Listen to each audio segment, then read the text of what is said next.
குறள்ல அடுத்து பொறையுடைமை பார்க்கலாம். பொறை அப்படின்னாலே பொறுமை. நம்ம எப்படி எல்லாம் பொறுமையா இருக்கணும், எப்பெல்லாம் பொறுமையா இருக்கணும், யார்கிட்ட எல்லாம் பொறுமையா இருக்கணும், எல்லாத்தையுமே இந்த 10 குறள்ல திருவள்ளுவர் அழகா சொல்லியிருக்காங்க. முதலாவது அகழ்வாரை தாங்கும் இளம் போல தம்மை இகழ்வார் பொறுத்தல் தலை. இதுல தலை அந்த வார்த்தையை நம்ம எடுத்துக்கலாம். தலை அப்படின்னா தலையாய பண்பு. எது தலையாய பண்பு? அகழ்வாரை தாங்கும். அகழ்வார்னா என்னது? தோண்டுபவர்கள்.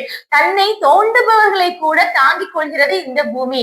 அப்படி இருக்கும்போது நம்மள யாராவது ஒரு சின்னதா பேசிட்டாங்கன்னா என்ன பண்ணிடுறோம்? நல்லா கோவப்பட்டுடுறோம். அப்ப அந்த நேரத்துல நம்ம இந்த பூமியை நினைச்சு பார்க்கணும். தனக்கு மேலேயே நின்றுக்கிட்டு தன்னையே தோண்டி பார்க்கக்கூடியவங்களை கூட பொறுத்துட்டு இருக்கக்கூடிய பூமியை மாதிரி நம்மளும் பொறுமையா இருக்கணும். அதான் இகழ்வார். இகழ்வார்னா தூற்றி பேசுபவர்கள். அவங்க கிட்ட பொறுமையா இருக்கணும். அடுத்தது பொறுத்தல் இறப்பினை என்றும் அதனை மறத்தல் அதனினும் நன்று. முதல்ல பொறுமையா இருக்கணும்னு சொல்லிட்டாங்க. அடுத்து என்ன சொல்லிட்டாங்க? நீ பொறுமையா இருக்கிறது மட்டும் பத்தாது, மறந்துரு.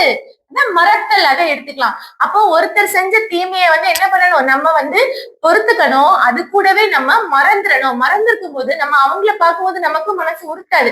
இப்படி செஞ்சாங்க அப்படிங்கிறத நம்ம என்ன பண்ணிடணும்? மறந்துடணும். அதான் பொறுத்தல் இறப்பினை என்று அதனை மறுத்தல் அதிலும் நன்று, மிக நன்று. அடுத்தது இன்மையுள் இன்மை விருந்துரால் வன்மையுள் வன்மை மடவார் குறை. இன்மையுள் இன்மைனா வறுமையுள் வறுமை. எவ்வளவு வறுமை? எது வறுமை அப்படின்னா தனக்கு சாப்பிட இல்லைன்னா கூட பரவாயில்ல, தன்னை தேடி ஒருத்தங்க கேட்கும் போது அவங்களுக்கு கூட கொடுக்க முடியாத அளவுக்கு இல்லையே அப்படின்னு இன்மையுள் இன்மை வறுமைய சொல்றாங்க. அப்படி அது வறுமையா இருந்தா வன்மையுள் வன்மை வலிமையுள் வலிமை எது அப்படின்னா மடவார். அறிவில்லாமல் பேசக்கூடிய பேச்சுகளை நாம் பொறுத்து கொள்வதுதான் வலிமையுள் வலிமை. அடுத்தது இதுல வலிமை அந்த வார்த்தை எடுத்துக்கலாம். அடுத்து நிறையுடைமை நீங்காமை வேண்டின் பொறையுடைமை போற்றி ஒழுகப்படும். அடுத்தது போற்றணும். எதை போற்றணும்? போற்றி ஒழுகணும். போற்றி ஒழுகணும்னா நம்ம கடைபிடிக்கணும். அப்போ நிறையுடைமை நம்ம நிறைவான குணங்களை உடையவர்களாக வாழ வேண்டும் என்றால் அதற்கு கேடயமாக நாம் வைத்துக் கொள்வது என்னது? பொறுமை. பொறையுடைமையை வச்சுக்கணும். இந்த பொறுமை இந்த கேடயம் அப்படி போயிட்டு அப்படின்னா என்ன ஆயிரும்?